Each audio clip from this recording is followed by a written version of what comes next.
Good afternoon, children. Today you will revise chapter Force and Pressure.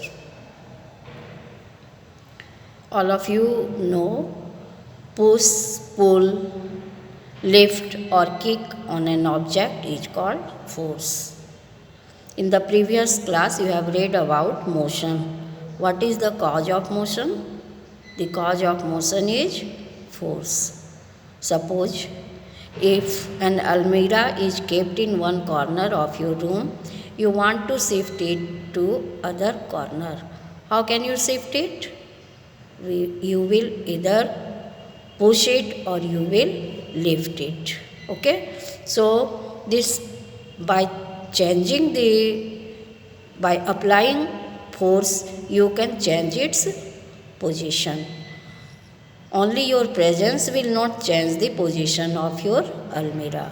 Okay? So you are applying force and then you can change the position of your almirah. This push is called force. Or if you have to open the drawer of your study table, what you do? You pull the drawer. Or if you have to fetch a bucket of water from the well, what you do? You pull the rope. So this push, pull, or if you have to carry the bag, you lift your bag, and this lift is also force. Or you can say the kicking of an object, again you are applying force. If a ball is kept on the ground, you want to roll the ball, what you do? You are kicking the ball, again you are applying force. So force is push, pull, kick or lift on an object. This force comes into play when the two objects interact with each other. Now, if you want to change the position of your study table in the room, what you do? You push your study table. Again, you are applying force and there is interaction between you and the table. So, force comes into play when there is an interaction between the two objects. Sometimes force may act from a distance without interaction also, that I will tell you later. Okay, now you have read, children, what are the effects of force? The force can change the state of motion of an object. If an object is at rest, you will apply force, it will come to motion. Similarly, if an object is in motion, we can bring it at rest by applying force. A ball is coming, and if we apply force in the opposite direction, the motion of the ball will stop. So we can change the state of motion of an object. If an object is at rest, we can bring it in motion. If an object is in motion, we can bring it at rest by applying force. Force can change the direction of motion of an object. If a ball is coming to batsman can apply the force at an angle and the direction of motion can be changed. Similarly, force can change the shape and size of an object. You must have seen a potter man when a potter makes pots of different shapes and sizes, what he does? He applies force on the kneaded clay and he can make pots of different shapes and sizes. So again he is applying force. Similarly, we will apply force on the toothpaste. Again the shape and size will be changed. All of you must have observed your mother making chapati from the dough. She takes the dough on her palm and she can change the round shape of the dough into a chapati by applying force. So you have seen what are the effects of force.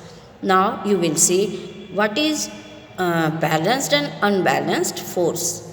An unbalanced force is a pair of force in which the net force is non-zero. Okay? A pair of force when acting on an object and the net force is non-zero, it is called unbalanced force. And if a pair of force acts on an object and it acts in the opposite direction and the resultant or net force is zero, it is called balanced force. Suppose a wooden block is kept on the table and from the two sides the spring is attached to the wooden block. Now you are pulling the wooden block to your side and your friend is also pulling the wooden block with the same force. Then what will happen? The resultant force will be 0. Okay, suppose you are applying 5 Newton from one side and your friend is also applying 5 Newton from the other side, then the resultant force will be 5 Newton minus 5 Newton is equal to 0. So you have seen here a pair of force is acting in the opposite direction and the resultant force is 0. It is balanced force. Now you will see, children, about the types of force. There are two types of forces, contact force and non-contact force. Contact force means when the force comes into play when there is an interaction between the two objects, like muscular force, frictional force is contact force. All of you must have observed the camel pulling the cart or the bull pulling the cart. In the Arctic region, reindeers carry the sledges on which the passengers sit. In all these examples, you are seeing that the force is applied by the muscles of the animals. And in this force, there is interaction between the two objects, between the cart and between the animal. So this is contact force. When we lift a bucket filled with water, again we are applying our force with the help of muscles. It is muscular force, it is contact force. When you push the table, when you pull the table, in all these cases you see there is an interaction between the two objects and the force is coming into play.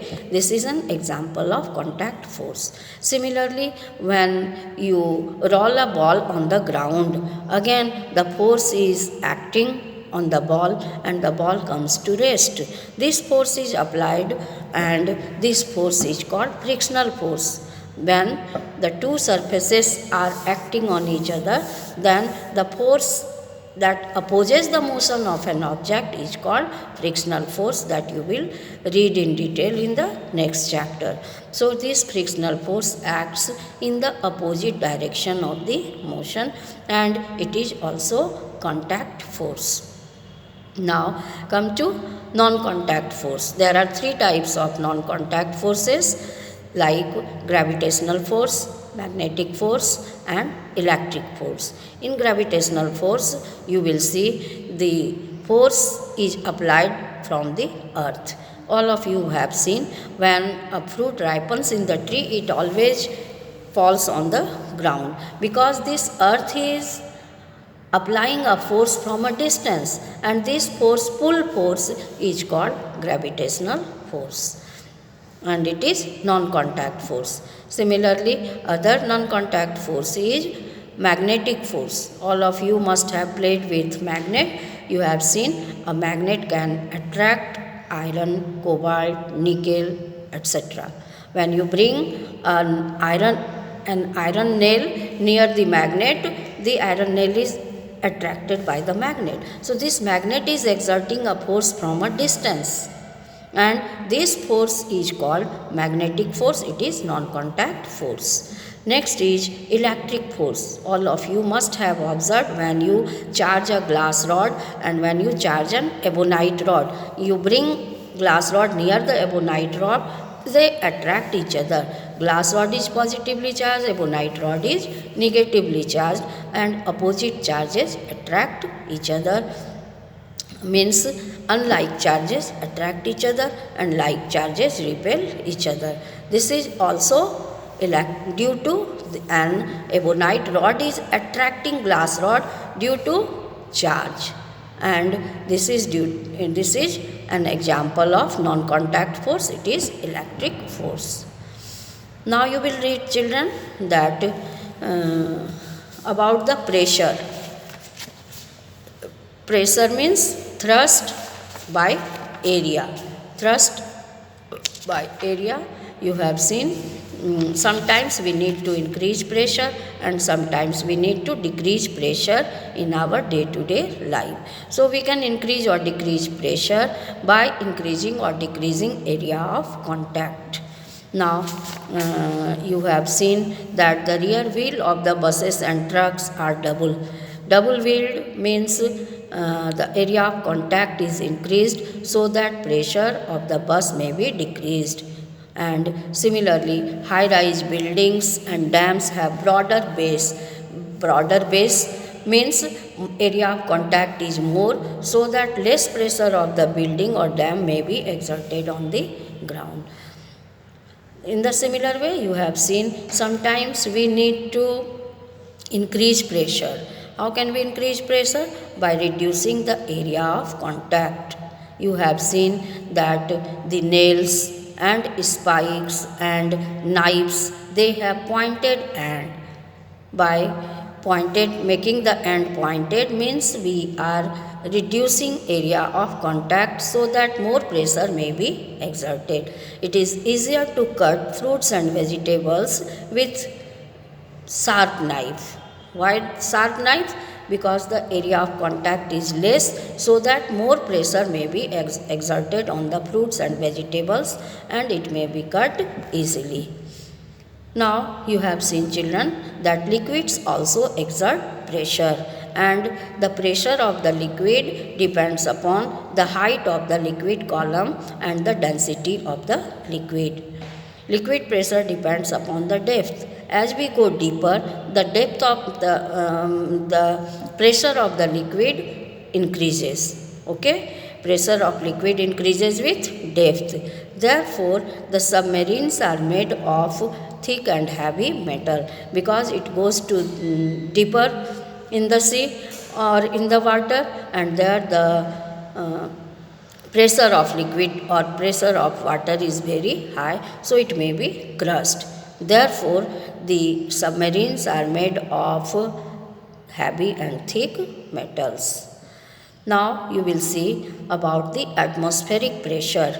All of you know, children, that this earth is surrounded by a layer of air called atmosphere. Okay, there is a blanket of air around the earth. It is called atmosphere and it extends up to 1000 kilometers from the surface of the earth. And as we go that this air exerts pressure at all objects on the surface of the earth. On the soldier, a great air pressure is exerted on our shoulder, but we do not feel it because the pressure of our blood cancels out the atmospheric pressure which is being exerted on our shoulder. So we are not feeling it. But this atmospheric pressure is exerted at all points and on all objects. Now, this atmospheric pressure depends upon two things, that is altitude or height, and it also depends upon temperature. As we go at higher altitude, the atmospheric pressure decreases. Therefore, you must have heard that mountaineers carry oxygen cylinder with them because they go at higher altitude and their atmospheric pressure is low, so they may feel breathing problem. To avoid this breathing problem, they carry oxygen cylinder with them. Similarly, aircrafts have pressurized cabin to increase the pressure of air inside the cabin so that the passengers may feel comfort. And this atmospheric pressure also depends upon temperature. As the temperature increases, the atmospheric pressure decreases.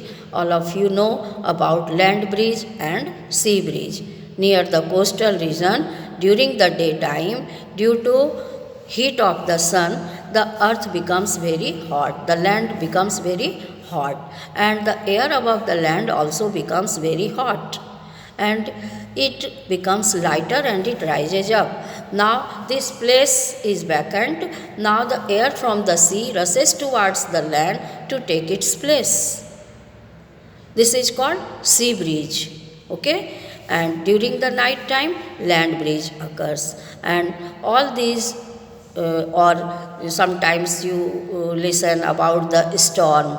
All these phenomena are taking place due to atmospheric pressure. When the atmospheric pressure will increase or decrease, when the temperature will increase or decrease. When temperature will increase, atmospheric pressure will decrease. Now, this atmospheric pressure plays very important role in our day-to-day life.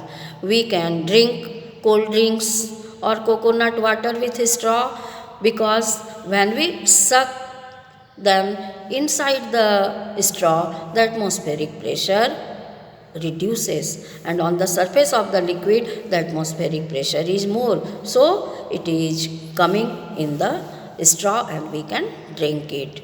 So this is due to atmospheric pressure. The syringe also works due to atmospheric pressure. With this, your chapter is complete. All of you will revise all the activities also that I had discussed earlier in detail, and you will revise the chapter thoroughly. Thank you, children.